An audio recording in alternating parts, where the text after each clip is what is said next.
What is something that poor people can do, but rich people can't?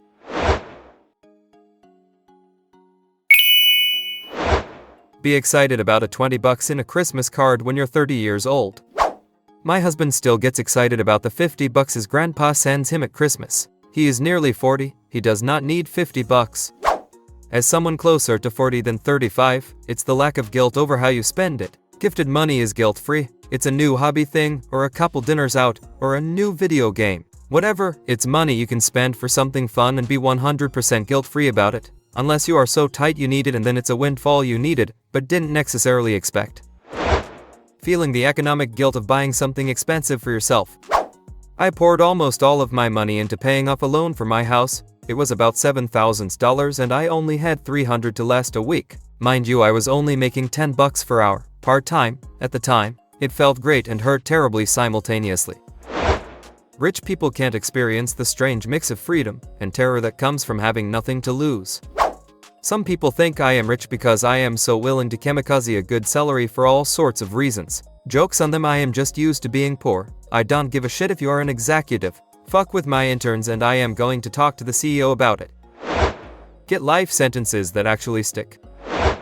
Experience the excitement of getting something that is cheap but you have not been able to afford. A pack of Pokémon cards, a game you have been saving up for, a new pair of shoes once yours started falling apart, jeans that you didn't have to find at a thrift store. Men, I am doing okay in life now, but 10 years ago I found $100 of babysitting money I had put in a small lockbox of mine important documents. It was my life savings at the time and I forgot I had it. Opening that box to look for something unrelated brought a joy that is still palpable to this day. You are so right.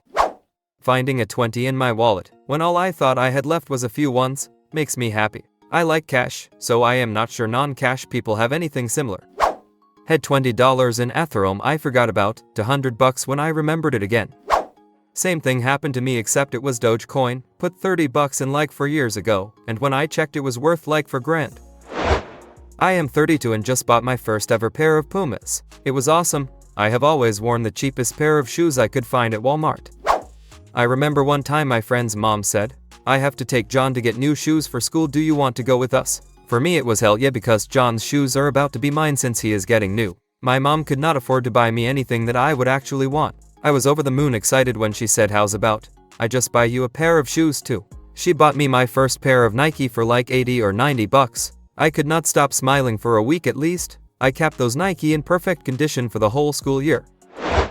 I just dropped some money on Pokémon cards for the first time ever to play with a group friends, and the happy chemicals were off the charts. Understand the true meaning of Christmas without being visited by the ghosts of Christmas past, present, and future. Yep, an older friend told me about a bike his grandpa found and fixed up for him for Christmas. Loved it because his grandpa took the time to fix up something, so he could get something nice for Christmas. Be hungry, but not on purpose. Currently eating my one bowl of pasta salad for the day. This is a recent and short-term situation for me, and I am blessed to have a support network around me, but I would rather ask to borrow money to keep the lights on than to get groceries. Weird how the brain thinks this way. We don't have to be paranoid that people befriend us for our money. Did you ever find a crumpled up $10 or $20 bill in a pair of pants or a coat pocket that you didn't know you had, and finding it just made your whole day, hell maybe even your whole week? If you are rich, you will never know that joy.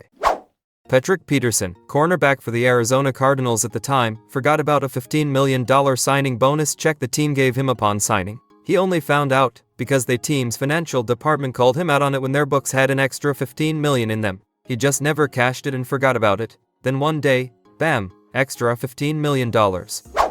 I had the same problem once, after I used up all my welfare food stamps. I had just spent all my money on the first of the month. When the end of the month came I thought my cupboard was empty. Then lo and behold I found a can of kidney beans I bought at the bagging of the month. I feasted on fine beans and water that night. Side note, Patrick Peterson has resigned a second year with my Viking skull.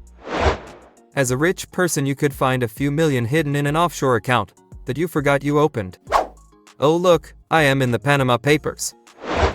They will never know the nostalgic taste of a ham bologna sandwich from inside your parents' cooler in the trunk of the car during a vacation that you eat whilst longingly staring at the overpriced restaurants that whatever attraction you are at has. I have a fond memory of making egg salad in the parking lot of Silver Dollar City Amusement Park. I was maybe 10 at the time, and when my dad said it was the best egg salad he had ever had, I believed him 100%. Painfully die from an easily treatable, but prohibitively expensive medical condition.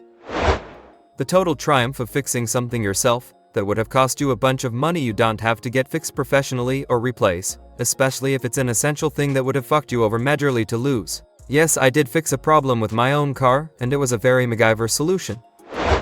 When it comes down to it, there isn't really much that is comical in the fact that we have the resources to care for everyone and greatly improve the people's lives, but instead our collective efforts largely get funneled into billionaire ego trips and further consolidation of power. Children are dying, but the money must flow. However, here is a shitty pun joke to give you a bit of levity. I passed a sign earlier today that read, "Falling rocks," so I gave it a try, and no, it does not. Work 3 jobs just to keep the heat on. Tell their kids they can't afford to pay for their college tuition. Justify stealing a loaf of bread to feed their family. My mother once stole a carton of eggs to feed us and cried because she broke the law. Those were some lean times. I was just a toddler but still remember it. Poor people can work 80 hours a week and pray that it's enough money to get them to next week. The rich will never know that true anxiety. Become homeless over a hospital bill. Get blamed for making life harder for rich people.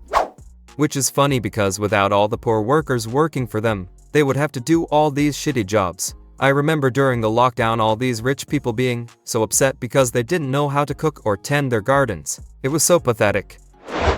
They can't make friends outside of their social class. People from the lower, middle and upper middle class consist 99.5% of the population. There are of course differences between their spending habits, but still you can maintain a good friendship and meet all sorts of people without big financial boundaries. Now how can a really rich person meet and make friends, people from other social classes? Even if you manage to meet people from lower social classes, which is unlikely since rich people hang out in places that are more exclusive, how will you maintain such a friendship? First of all, when you are that rich, normal people want your friendship usually for utilitarian purposes. Even if you are lucky enough to meet a person that really just wants your friendship, you will have to change spending habits when you hang out with them. No expensive restaurants and $300 bottle of wine on a normal Thursday, or you will have to buy everything for them and hang out at the fancy places. But in both situations there is a problem. In the first one you will have to get out of your way and lower the quality of your entertainment. And at the other situation the other person will unavoidably feel obliged to you, and you won't be able to build a healthy friendship. Even if both of you are the best characters, it is certain that when one person spends for you $1,500 in one night you will feel an obligation. That should not exist in a friendship with mutual respect. And that's why usually the rich hang out with the rich, which in some cases limits a lot their social circle. I am not saying it is not possible to have an interclass friendship. I am saying only that it is very, very difficult. There are actual answers to this. I have been poor and rich. When you are poor there are things that you have to do that you won't do when you are rich, like sleep in your car, kill your own food like your life depended on it, pick out the perfect stick, see how long you can stay at a buffet before they kick you out, etc. You can do all those things while rich, but you really can't because you have the option not to. But sometimes those adventures and desperation are amazing life experiences. Shop at dollar stores. There is like some invisible force field that only allows you, and if you make under 60,000 a year. I make over 60,000 and shop at the Dollar Tree, but that's 1 in 25 now, so I guess it technically isn't a dollar store anymore.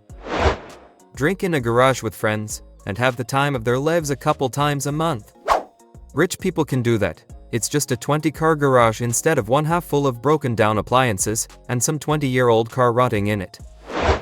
The pride you can take in finding a creative solution to something, and it actually works out really well. Finding more efficient, better ways to do things, because rich people tend not to care as long as they can pay for others to go through the less efficient ways of doing things.